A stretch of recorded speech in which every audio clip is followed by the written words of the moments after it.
Class 10-এ আমাদের লম্ববৃত্তাকার চোঙ চলছিল 8 নম্বর চ্যাপ্টার, যার লাস্ট ভিডিওতে 19-এর দাগ পুরোটা কমপ্লিট করেছিলাম। এই ভিডিওতে আমরা শুরু করব 20-এর দাগটা। তো এই ভিডিওতে আশা করি কমপ্লিট করাতে পারবো। 20-এর দাগের একেরটা কি বলেছে? 20-এর দাগের একেরটা দেখছি। একেরটা বলেছে একটি লম্ববৃত্তাকার চোঙাকৃতি স্তম্ভের বক্রতলের ক্ষেত্রফল 264 বর্গমিটার। বক্রতলের ক্ষেত্রফল দিয়েছে, আয়তন দিয়েছে 924, স্তম্ভের ভূমির ব্যাসার্ধের দৈর্ঘ্য কত? তাহলে বক্রতলের ক্ষেত্রফল দিয়েছে আর ভূমির ব্যাসার্ধ চেয়েছে। তাহলে উচ্চতা আমরা এইচ ধরবো, উচ্চতা সমান এইচ, আর ব্যাসার্ধ অর্থাৎ ভূমির ব্যাসার্ধ সমান যদি আর ধরি, এগুলো সব মিটারে আছে, লিখে নিচ্ছি, এগুলো সব আছে মিটারে। তো এর বক্রতলের ক্ষেত্রফল দিয়েছে, এই সূত্র অনুযায়ী বক্রতলের ক্ষেত্রফল 2πr/h সমান, বইতে 264 দিয়েছে এটা, আর আয়তন দিয়েছে 924, তাহলে আয়তন হচ্ছে πr² সমান 924। আমাদের ভূমির ব্যাসার্ধ চেয়েছে অর্থাৎ আর এর মানটা চেয়েছে, এটা 1 নম্বর দিব, এটা 2 নম্বর সমীকরণ দিব। তাহলে 2কে এরকম টাইপের অঙ্কগুলো আমরা করেছি আগে। 2কে যদি 1 দিয়ে ভাগ করে দিই, 2/1 করলে হবে আমাদের πr²h/2πrh সমান 924/264। তাহলে এইচ কাটবো, পাই কাটবো, আর দিয়ে আর স্কোয়ার কাটবো, তাহলে r/2 পড়ে থাকছে, বা r সমান 924/264। দুইটা উপরে গেলে গুণ হয়ে যাবে পাশে। তাহলে 2 দিয়ে কাটলে 2 কে 2, 2 3 6, 2 2 4, 132 আবার 2 দিয়ে কাটলে 2 6 12, 2 6 12, 2 4 8, 12 2 6 12, 2 2 4, 6 দিয়ে কাটলে 6 11 66, 6 দিয়ে কাটলে 6 8 48, 6 7 42, 4 46, 42 4 46, 6 7 42, 11 7 77, তাহলে অ্যান্সার আসছে 7 মিটার অ্যান্সার আসবে 20 দাগের একটা। নেক্সট 20 দাগের 2টা কি বলেছে? 20 দাগের 2-এর অঙ্কটা বলেছে, 2-এর অঙ্কটা বলেছে একটি লম্ববৃত্তাকার চোঙের বক্রতলের ক্ষেত্রফল সি বর্গ একক। তাহলে বক্রতলের ক্ষেত্রফল, এটা বইটা আমি দেখাতে পাচ্ছি না, বক্রতলের ক্ষেত্রফল সমান সি বর্গ একক, এটা দিয়েছে। আর দিয়েছে ভূমির ব্যাসার্ধের দৈর্ঘ্য আর একক, তাহলে ব্যাসার্ধ দিয়েছে হচ্ছে আর একক, আর এবং দিয়েছে কি আয়তন ভি একক, তাহলে আয়তন দিয়েছে ভি একক, তাহলে বলছে CR/V, এইটার মান চেয়েছে আমাদের, CR/V এর মান চেয়েছে, এইটা সমান কত জিজ্ঞেস করেছে। তাহলে এইটার সমান কত বের করবো? সি মানে হচ্ছে, সূত্র অনুযায়ী প্রত্যেকটা যাবো, সি মানে বক্রতলের ক্ষেত্রফল, উচ্চতা আমরা আলাদা করে এইচ ধরছি, এটাকে উচ্চতা এইচ ধরছি। তাহলে সি মানে বক্রতলের ক্ষেত্রফল 2πr/h, আর ব্যাসার্ধ দিয়ে দিয়েছে না, তাহলে 2πr/h সমান সি। আয়তন যদি ভি হয় তাহলে πr²h সমান আয়তন ভি, আর তো আর, তাহলে CR/V সমান এখানে বের করি, CR/V সমান সি মানে 2πr/h লিখতে পারি, ইন্টু কে আর লিখলাম, ভি এর জায়গায় πr²h লিখলাম। এইচ তো কেটে গেল আমার এখানে, তাহলে এইচ নিয়ে কোনো ঝামেলা নেই। আর দুটো কাটার ফলে দুটো কেটে গেল, তাহলে পাই কেটে গেল, অ্যান্সার আসছে 2। তাহলে CR/V সমান আমাদের 2 অ্যান্সার। নেক্সট 3-এর দাগের অঙ্কটা কি বলেছে? 20 দাগের 3, একটি লম্ববৃত্তাকার চোঙের উচ্চতা 14 সেমি, তাহলে উচ্চতা সমান 14 সেমি, বক্রতলের ক্ষেত্রফল 264 বর্গ সেমি। তাহলে বক্রতলের ক্ষেত্রফল সমান 264 বর্গ সেমি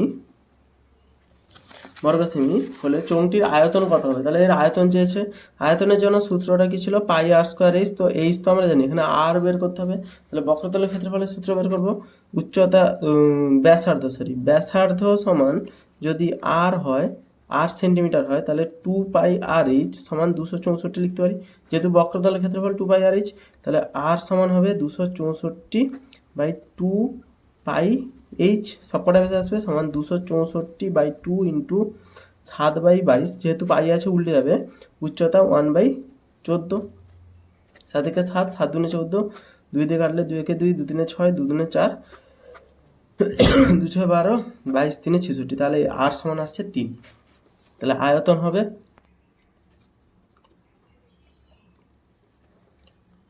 পাই মানে 22/7 ইন্টু r² মানে 9 ইন্টু এইচ মানে হচ্ছে 14, πr²h, ঘন সেমি এখানে লিখতে হবে, 7 দুনে 14, তাহলে অ্যান্সার আসছে 22 দুনে 44 ইন্টু 9, 44 9 হচ্ছে 9 4 36 6 হাতে 3, 9 4 36, 37 হাতে 39, 396, 396 ঘন সেমি।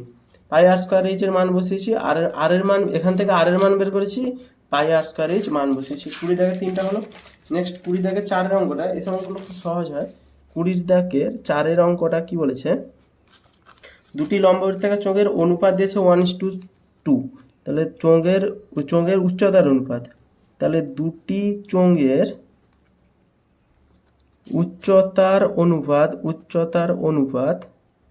1:2, তাহলে প্রথমটার উচ্চতা যদি h1 হয়, প্রথমটির উচ্চতা h1 হলে দ্বিতীয়টির উচ্চতা মানে দ্বিতীয় চোঙটির উচ্চতা আমরা h2 দিয়ে লিখছি, তাহলে h1 h2 সমান 1:2, এই জিনিসটাই দিয়েছে বেসিক্যালি। বলছে ভূমির পরিধির অনুপাত 3:4, তাহলে ভূমির পরিধির অনুপাত দিয়েছে, ব্যাসার্ধ ধরে নিই, তাহলে প্রথমটার ব্যাসার্ধ সমান যদি r1 হয় প্রথমটা, তাহলে দ্বিতীয়টার ব্যাসার্ধ r2 ধরছি, নর্মালি ব্যাসার্ধ সমান r2 ধরছি, তাহলে প্রথমটার পরিধি ভূমির পরিধি হবে 2πr1 আর দ্বিতীয়টার ভূমির পরিধি হবে 2πr2, এই দুটোর অনুপাত দিয়েছে 3:4, তাহলে আয়তনের অনুপাত চেয়েছে, এটা হচ্ছে ভূমির পরিধির অনুপাত, তাহলে আয়তনের অনুপাত চেয়েছে, এখান থেকে কি করব 2πr1/2πr2 সমান 3/4, 2π কাটলো, তাহলে r1/r2 সমান 3/4, এটা লিখতে পারি। তাহলে h1/h2 বেরিয়েছে, এখানে h1/h2 সমান 1/2, h1/h2 বেরিয়েছে, r1/r2 বেরিয়েছে, এটা নিয়ে সমস্যা নেই। এবারে চেয়েছে কি অনুপাত, আয়তনের অনুপাত চেয়েছে। আয়তন হচ্ছে প্রথমটার আয়তন হচ্ছে πr1² h1/πr2² তো এই দুটো অনুপাত লিখেছি, তাহলে এখান থেকে পাই কাটবে, r1²/r2², এরকম লিখতে পারি r2² ইন্টু h1/h2, এটা যেহেতু হোল স্কোয়ার আছে পুরোটার মাথায় স্কোয়ার যাবে একসাথে সূচকের নিয়ম অনুসারে, তাহলে এটা হলো তা r1/r2 মানে 3/4, তাহলে 3/4 এর হোল স্কোয়ার গুণিতক h1/h2 মানে 1/2, তাহলে এটা অ্যান্সার আসছে 3 3 9 1 9 বাই 4 4 16 2 32, তাহলে অ্যান্সার হলো 9/32। আয়তনের অনুপাত 9:32, অনুপাত 9:32, এটা নিয়ে সমস্যা নেই। r1 মানে h1:h2 দিয়েছে, r1:r2 বের করে নিয়েছি, এখানে মান বসিয়েছি, অ্যান্সার আসবে। নেক্সট 5-এর দাগের আজকের লাস্ট অঙ্ক, 5-এর দাগের সবথেকে ছোট ভিডিও। একটি লম্ববৃত্তাকার চোঙের ব্যাসার্ধের দৈর্ঘ্য 50% হ্রাস করা হলো এবং উচ্চতা 50% বৃদ্ধি করা হলো। ব্যাসার্ধের দৈর্ঘ্য এটা বলছি 50% হ্রাস করা হলো, উচ্চতা 50% বৃদ্ধি করা হলো, আয়তনের শতকরা কত পরিবর্তন ঘটবে। তাহলে ব্যাসার্ধ ধরে নিচ্ছি r, তাহলে ব্যাসার্ধ হচ্ছে r একক এবং উচ্চতা হচ্ছে h একক, এটা নিয়ে সমস্যা নেই। তাহলে আয়তনের পরিবর্তন ঘটবে বলেছে, তো আয়তনটা আগে বের করে নিচ্ছি। আয়তন সমান হবে πr²h ঘন একক এক্ষেত্রে, তাহলে দ্বিতীয় ক্ষেত্রে, এটা প্রথম ক্ষেত্রে বেরালো, তো ব্যাসার্ধ 50% হ্রাস করলে, ব্যাসার্ধ 50% হ্রাস করলে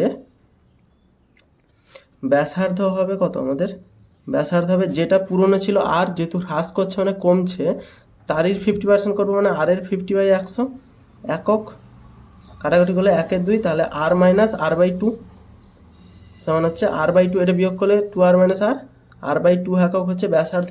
উচ্চতা সেমভাবে করব, কিন্তু উচ্চতাটা 50% কি করতে বলেছে, বৃদ্ধি করতে বলেছে, তাহলে 50% বৃদ্ধি করলে, উচ্চতা 50% বৃদ্ধি করলে উচ্চতা হবে h প্লাস, যেহেতু বৃদ্ধি করছে মানে যোগ হবে, h এরই 50% যোগ হয়ে যাবে, সমান হচ্ছে, এটা একক লিখে নিই, সমান হচ্ছে কাটাকুটি করলে 1 2, তাহলে h প্লাস h/2 সমান হচ্ছে 3h/2 একক। তাহলে উচ্চতা আমাদের ব্যাসার্ধ r/2 হবে, উচ্চতা h/2 হবে। তাহলে আগে আয়তন ছিল এটা, বর্তমানে আয়তন বের করবে, বর্তমানে আয়তন হবে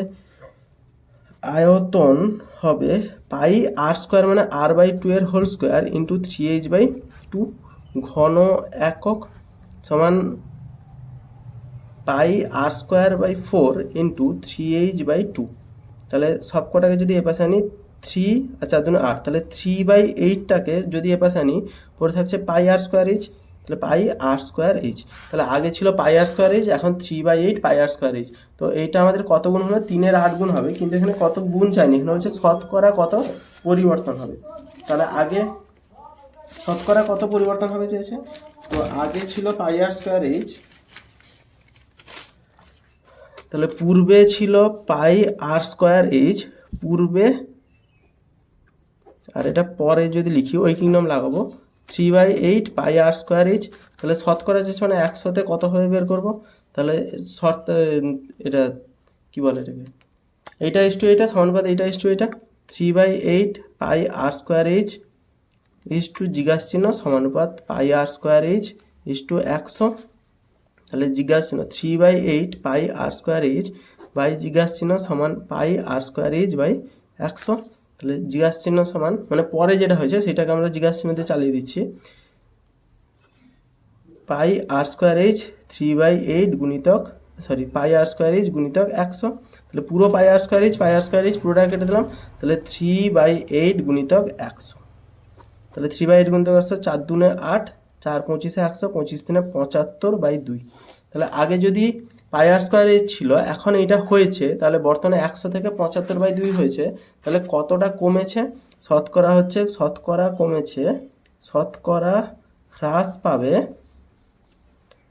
পাবে কত শতাংশ হবে? 100 মাইনাস 75/2 বিয়োগ করে দেবো। আগে এইটা ছিল, এখন এইটা হয়েছে, তার মানে কমেছে, টোটালটা বিয়োগ করে দেবো। তাহলে 200 থেকে 75 বাদ 125/2%। যেহেতু শতকরা আছে বলে পার্সেন্টেজ লেখা যাবে না, তাও শতকরা কতটা হ্রাস পাবে বলে দিচ্ছি। শতকরাটা বোঝানোর জন্য বললাম 125/2% অ্যান্সার আছে, অথবা যদি দশমিকে থাকে 62.5% অ্যান্সার আছে। দুটোর মধ্যে যেখানে একটা 20-5 62 × 1 2 এইটাই আছে, পূর্ণ সংখ্যায় করে নিয়েছে, মিশ্র ভগ্নাংশে করে নিয়েছে 65 × 1 2%। শতকরাটা কীভাবে বের করানো হলো বোঝা আছে। এইটা থেকে এটা করেছে, 100-র মধ্যে কত হয়েছে, এইটা থেকে এইটা হয়েছে, এতটা কিন্তু কমেনি, এতটা হয়েছে পরে, আগে এইটা ছিল, আগে এটা হয়েছে, তো কমেছে বা বেড়েছে কীভাবে করবো? এখান থেকে এটা বিয়োগ করবো না, তো সেখানে 100তে কতটা হয়েছে ততটা বের করেছি।